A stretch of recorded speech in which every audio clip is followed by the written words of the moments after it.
في هذا الفيديو غادي نهضروا على صناع التفاهة في المغرب، وغادي نعرفوا كيفاش هاد الناس كيديروا ليها وكيجمعوا هذا العدد الهائل ديال المشاهدات والتفاعل. اوساكا، معكم اوساكا.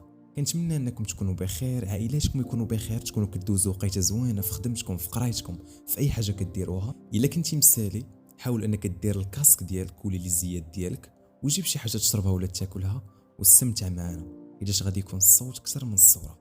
ولا كنتي ما مساليش ممكن انك تخلي هذا الفيديو حتى من بعد.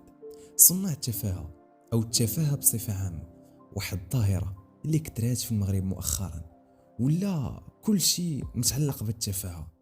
واللي لاحظت هو انها عندها تفاعل كبير، وان بنادم بصح كيقلب على هاد التفاهه هادي، وانها خدامه في السوق في كاع لي بلاتفورم، في انستغرام، في فيسبوك، وحتى في يوتيوب، وخلاص تيك توك حدث ولا حرج بلا ما نهضروش عليه.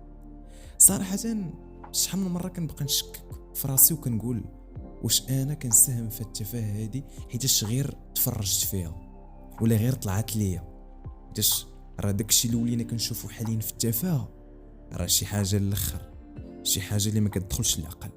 هو انك كتلقى بنادم فريمون ما كيدير حتى لعبه، ما كيدير حتى لعبه وعنده تفاعل كبير، كتبقى تقول هاد بنادم هذا شنو مميز فيه،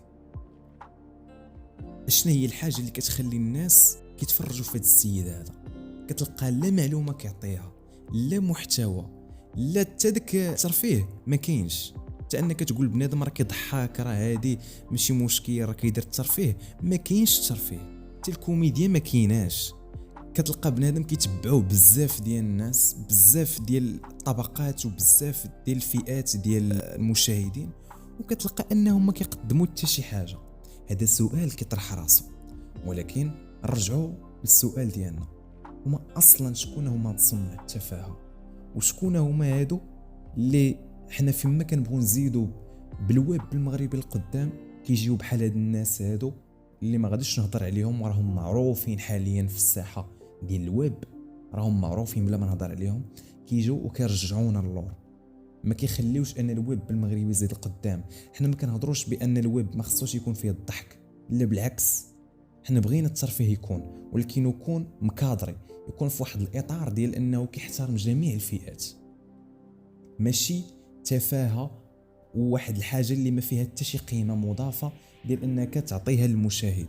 راه انا عندي مشكل في هاد اللعيبه هادي، يا ان بنادم كتلقاه بعقله كبير كيتفرج في التخربيق هذا ديال واحد السيد طالع لايف مع شي وحدين دايرين شي تحدي، واحد خونا جالس كيضرب في هذيك. المهم كاين بزاف ديال الانواع ديال التفاهه، راه تيشفتو نتوما بلا ما نهضرش عليها انا.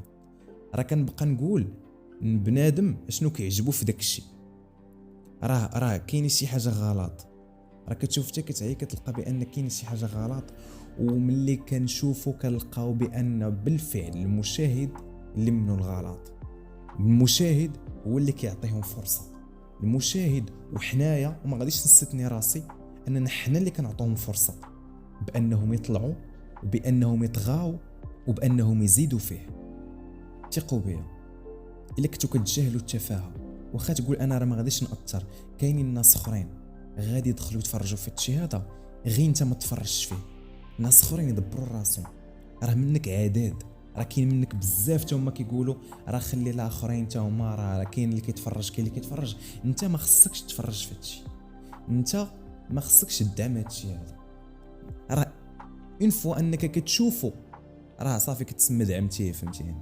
راه انك صافي انك عطيتيه وقت، شفتي عرفتي شكون دوك الشخصيات اللي كيهضروا، صافي راك دعمتي خوتنا.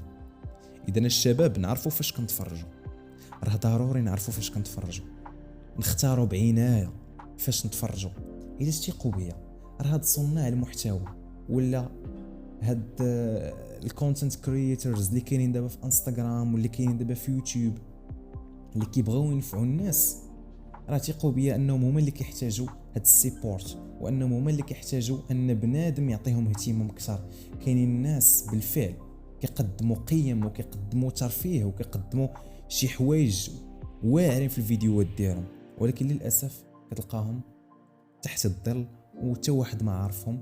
كلشي الناس دابا ولات مكبوبه لواحد الجهه، ولا الحاجه اللي كتعجب هذا راه خصها انا تعجبني، لا راه نقدر نبان معقد راه خصني.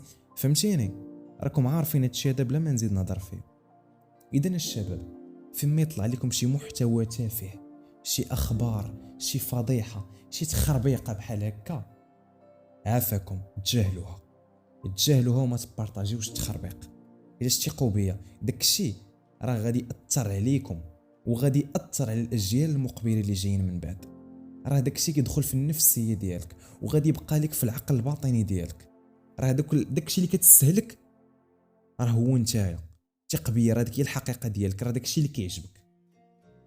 اذا الشباب ما نخليوش داك المحتوى ياثر علينا، ما نخليوش ان الناس ياثروا علينا ما عندهمش قيم، نخليهم هما اللي ياثروا فينا. هاد الهضره هادي كنقولها وكنبغي نوجهها حتى لراسي انايا، ما كنستنيش راسي. شي مرات ضروري في الريلزات بحال هكا في شي فيديو ضروري ما كتقول بلاتي نشوف هاد خونا اش كيدير المهم الشباب راكم عارفين. وهذا حتى انا خصني نصحح في هاد اللعيبه هادي، وكاين انا خدام على هادشي هذا، ولكن كنتمنى انكم نتوما تكونوا خدامين عليه، وانكم تتبعوا الناس اللي غادي يمشيو بكم لقدام. تبعوا الناس اللي في نفس المجال ديالكم، الحاجه اللي كتقراو فيها، الحاجه اللي خدامين فيها، شي دومين بغيتو تتعلموه. تبعوا الناس اللي غادي يزيدوا بكم لقدام واللي غادي ينفعوكم في مستقبلكم. راه في بلاص ما تمشي تبقى تضيع نص ساعه ولا ساعه ولا ساعتين وانت كتفرج في واحد كيسب هادي وواحد كيسب هذا وهادي كتهضر في هادي وشي تخربيق راكم عارفينو. سير تعلم لك لغه، افتح شي كورس في يوتيوب وقول بلاتي خليني نعطي راسي غير واحد ساعتين نتعلم لواحد اللغه، واخا ما عندك ما دير بها ولكن غير تزيدها. راه الحاجه اللي دخلت الراس كتنفع. تقدر في شي سيتياسيون ولا في شي بلاصه في شي موقف توقف على ديك اللغه ديالك، واخا تكون تعلمتي البرتغاليه، راه ما كنهضرش غير لونجلي هو دوك اللغات المشهورين. اي لغه قول بلاتي نمشي ندير هادي، بلاتي نمشي نتعلم الدومين، بلاتي نمشي نتعلم لهادي.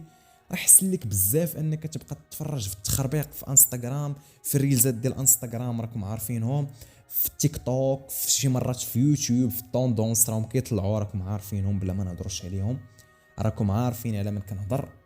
اذا الشباب حاولوا انكم مزيان تفلتريو الناس اللي كتفرجوا فيهم، اذا ثقوا بيا راهم كيأثروا عليكم وكيأثروا على طريقه التفكير ديالكم. راه هذوك الناس ما داروا داكشي تفقدوا الامل، حنا عاذرينهم ماشي ما عاذرينهمش.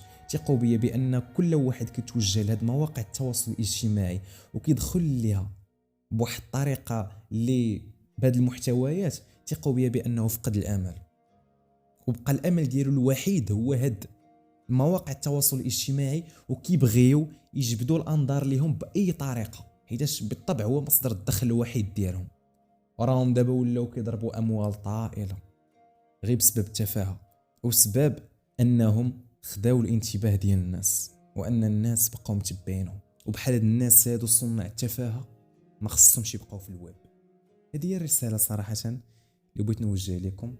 هادشي كامله باش انكم تستافدوا الماكسيموم من هاد مواقع التواصل الاجتماعي، وانكم تمشيو لقدام في حياتكم، واننا نزيدوا بالمحتوى المغربي للقدام، يكون معروف في الويب ديالنا بانه نقي وفيه ناس زوينين وفيه ناس كيقدموا محتوى ذو قيمه، ويكون الصدى ديالنا في البلدان العربيه وعلاش لا في البلدان الاجنبيه ايجابي. كان معكم اوساكا، نتلاقاو في الفيديو الجاي.